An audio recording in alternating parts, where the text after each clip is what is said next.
Hey guys, Bart here. Welcome to a special episode of TST Garage. As you can see behind me, I have our Yamaha MT-09 4th gen bike here. We decided to take this to the dyno and do some runs with different exhausts and present that data to you. What we'll be doing is first setting a baseline with the stock exhaust, make some noise, get a couple runs in, get the bike warmed up, record the data. Then we're going to switch over to a Yoshimura AT2 exhaust.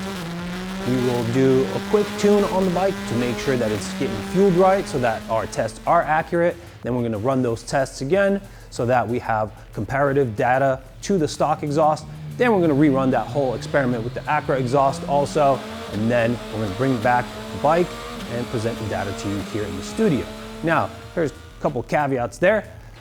The actual model names of the exhaust will be listed in the description of this video.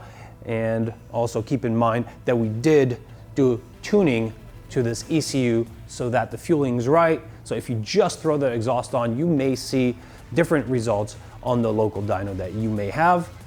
Another caveat that I always like to throw into these videos is we have our dyno here. It's calibrated one way, a dyno somewhere else geographically, altitude-wise, will read a little bit different. So we basically use our data in a comparative fashion. We always run a baseline and compare it to that and use percentage gain to really see what happened. If you use percentage gain across the board from one dyno to the next, it is a more consistent way of comparing. So there is no real, my bike has this amount of power. As always, I like to tell you, it is a comparative number, so take it with a grain of salt. All right. Let's take this thing to the dyno and let's make some noise.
All right, guys, we made some noise on the dyno and now we have some results to present to you. Let's go through the stock run real quick. This bike does die off at 10,000 RPMs. This is mostly due to the restrictions in the ECU. We removed those restrictions for our tuning to make sure that we have a fully open fuel curve and ignition curve.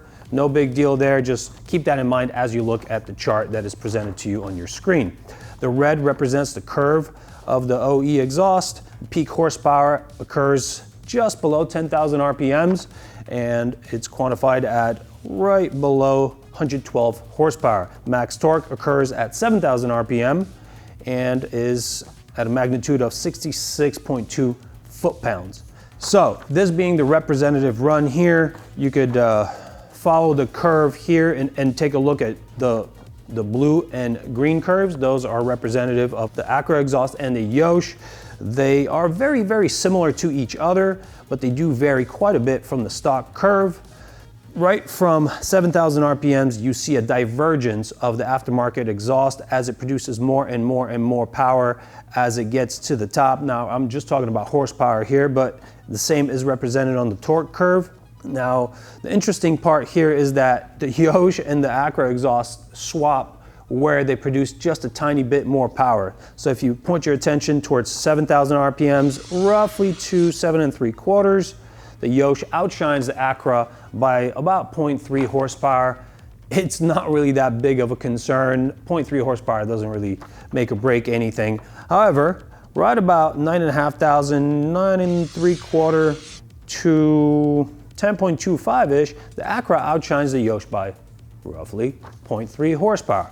So if you're after that last 0.3, then you will know which one to choose respective of your needs, where you need that 0.3. Now for me, performance-wise, these are pretty equivalent. Really where they shine is the weight loss. So the stock exhaust is 15.6 pounds. Yosh comes in at 9.6 pounds. The Acra comes in at over 16 pounds. So it's a little bit heavier than the stock exhaust. Now I do want to point out one additional caveat here. The Acra exhaust does come with a catalyzer insert. Now to make this as fair as possible between the two exhausts, we left that out and kept it free flowing, very similar to how the Yosh is designed. It is not a for street use product, so we wanted to test the same configuration in the Acra, so that's what we did. Now another point I want to make is the Yosh does not come with a quiet insert. It's a little bit louder. The factory does have a quiet insert available that you can purchase and install should you choose to do so. However, the Acra does come with a pre-installed quiet insert that is installed in there in a means that requires taking the cap off, drilling off rivets, and it's convoluted, so we just kept it as delivered. So to summarize here, we do have quite the divergence of aftermarket exhaust performance versus the stock exhaust. You will definitely feel this when we have, about 4.5 horsepower difference at the peak, but you should start feeling that additional horsepower right about 8,000 RPMs. And that is also where you start feeling a big chunk of extra torque. So right where the bike is the most peppy, you will feel that additional peppiness, especially with our tune that removes all the restrictions and gets the fuel curves just right so that you get a nice smooth power response. Whichever exhaust you decide to go with or stay with the stock, now you're armed with the information that'll make your decision a lot more efficient and intelligent. Hope you found this video enjoyable and interesting. Thank you for watching. Hit like and subscribe. We'll see you next time.